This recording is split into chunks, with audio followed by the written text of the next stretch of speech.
Welcome in to this fireside chat edition of Seattle Seahawks Today, powered by Chat Sports. Tyler Schultz here with you. Thanks for joining us. ESPN is predicting some serious changes are on the horizon for your Seattle Seahawks this offseason. We will tell you what they had to say and react to it coming up in just a matter of moments. Before we do that, folks, want to make sure you are subscribed to Seattle Seahawks Today, as we are really ramping things up here this offseason. We're doing live shows multiple days a week. We're going to do a watch party for the Seahawks channel right here on Seahawks Today on Monday night for the Rams-Vikings game, where we all get to hate watch and root against the Rams together. So if you want to stay up to date what's happening with your favorite team throughout the entire offseason, from our news and rumors, breaking news, Q&A mailbags, live shows, and more, you got to be subscribed. We're closing in on 62,500 subscribers. I need your help to get there. Lock us in. Subscribe now for free, and you'll be glad you did. All right, let's talk about these serious changes that ESPN is predicting that the Seahawks will do this offseason. And there's a number of things to go over here, and I want to kind of set the scene for you before we tell you what they had to say. Seattle coming in off of a 10-7 season. Their cap space for 2025, according to ESPN, is negative $27.1 million. And we've seen some various different numbers out there. Over the cap was saying they had $15 million in cap space. Spotrac was saying they have about negative $12 million, so it's all over the place of what exactly that cap number is. But I can tell you, short answer, not a ton of money to work with. And obviously they'll pick 18th overall as far as that goes. But let's break this down. Let's start with the big prediction that ESPN is making here. I'll read this to you, what they had to say. With his seat getting hotter in the post-Pete Carroll era, general manager John Schneider will buck his career trends and start investing heavily in the offensive line. Everybody goes, yay! There's more. The Seahawks will spend on Ben Bredeson and James Daniels to secure the guard spots and add Mekhi Becton to potentially kick back out to tackle. I'm not sure it will actually work, but they'll start spending some more for sure. Okay, so that's the first piece of the puzzle. They are predicting that Seattle's going to spend on the offensive line. And that is music to my ears, folks. Seattle spending on the offensive line, something that John's been reluctant to do. He has not wanted to spend money on the offensive line, particularly the interior. They also have not used high draft picks on the offensive line either. Over the years, and ESPN saying because John's job is on the line, that's going to change this go-round. And I hope that's the case, but I'll believe it when I see it. Now, if you're telling me that Seattle's going to go into 2025 with Olu, Laken Tomlinson, Christian Haynes, Anthony Bradford, and that bunch, then that's not going to be great. Okay? If that's what you're going to roll with next year, and I hope that's not the case, then we got some big problems. We have some major concerns to deal with. There needs to be a massive overhaul. There needs to be massive changes. And as much as I love the draft, I'm a big draft guy. You can't wait on the draft. You need guys that are ready to go now. So whether it's, these names that are mentioned here, like Bredeson, Daniels, or Becton, I'm all ears. I am all open to that possibility of bringing those guys in and getting some help, guys that can play immediately for this Seahawks team. I think it makes a ton of sense as far as that goes. The draft, this is the other thing. One of the other things that was pointed to, I'll read this to you, what they had to say. Seattle needs help with pass protection, as it allowed sacks on 8.1% of dropbacks. Crazy. What a thought, right? The 8th worst percentage in the league.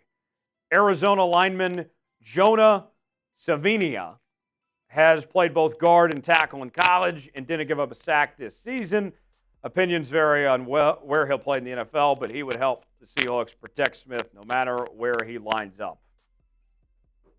Hey, if he's ready to go, we'll find a spot for him somewhere, tackle, guard, whatever it may be.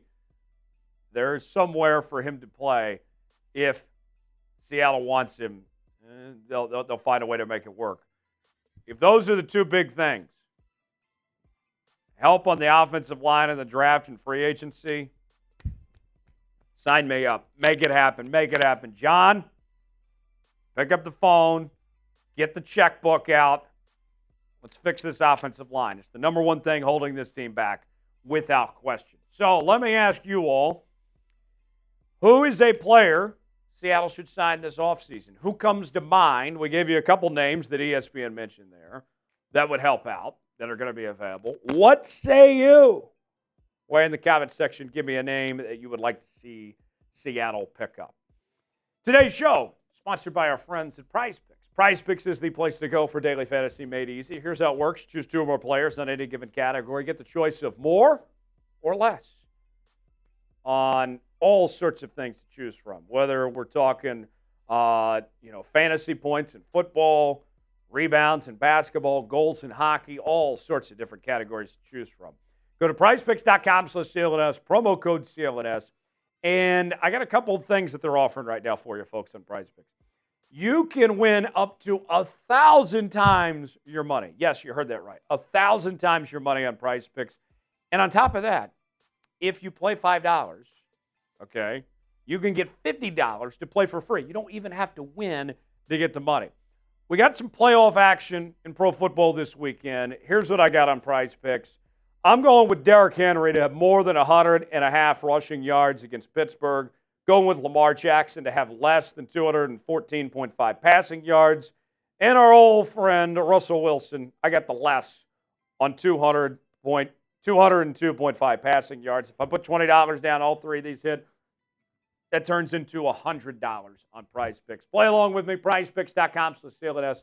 Promo code CLNS. The link is in the comments and description of today's video. PrizePicks, proud partner of Seahawks Today. PrizePicks, run your game. All right, some more from ESPN on the serious changes that are afoot for Seattle this offseason. They talk about Jarran Reed. This is from Dan Graziano. He says the following. Reed has played well for Seattle, and the interior defensive line is a massive priority in Coach Mike McDonald's defensive scheme. The questions with him revolve around his age, just turned 32, and the right number at which to bring him back. He had 4.5 sacks this season. I think when it comes to Jarran Reed, it's a no-brainer to bring him back, and he's been a good presence in the locker room. He's well-liked, well-respected, very good leader and all. I think that's a no-brainer to bring him back. But at 32 years of age, I would be shocked if it's a long-term deal with Jarran Reed. I think you're looking at maybe a 1 or 2 year deal to bring him back and go from there. I'm curious what the price tag is. I can't imagine he's going to command a lot of money, but a team like Seattle that doesn't have a lot of cash, you're going to be counting pennies for every dollar you can. So it makes sense when it comes to Jarran Reed. Brady Henderson put this together when it comes to Riq Woolen. This is an interesting point that Henderson writes. Figure out where Riq Woolen fits in the long-term plans. The cornerback has been up and down the past 2 seasons and will be eligible for an extension with 1 year left on his rookie deal. If the Seahawks have reservations about paying him, this offseason would be the time to determine whether they'd be better off trading him for a significant return. Trading Riq Woolen. Now, there's an interesting idea. I'm still optimistic. I haven't given up the faith on Riq Woolen because when he's good, he's really good. But he's had his share of off days too. I'm not ready to pull the trigger on that to move on from Riq Woolen at this point in time. I think he's still a starting caliber corner in this league. But I think you need to invest in the guy next to him, most definitely, whether it's draft, trade, free agency. No offense to Josh Jobe. I think Josh Jobe's fine for being a former practice squad player, but he should be a backup. He shouldn't be your starting outside corner next to Riq Woolen by any means. That's what I would look at. I would be trying to find somebody to put next to Riq Woolen and have Devin Witherspoon at that nickelback spot, personally speaking. I'd be surprised if they traded him, but I wouldn't completely rule it out as far as that goes. And then the biggest offseason priority, according to ESPN, is this. Help quarterback Geno Smith. That might include finding a new offensive coordinator if they fire Ryan Grubb. They did. Who couldn't mount a consistent run game to take pressure off Smith.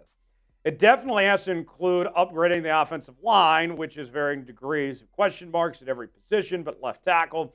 The Seahawks will need a new left guard and at least one upgrade at another interior spot. Smith threw too many interceptions this season, but he also had too much of the offense on his shoulders and not enough help carrying it. And what you're looking for specifically is offensive linemen that can run block.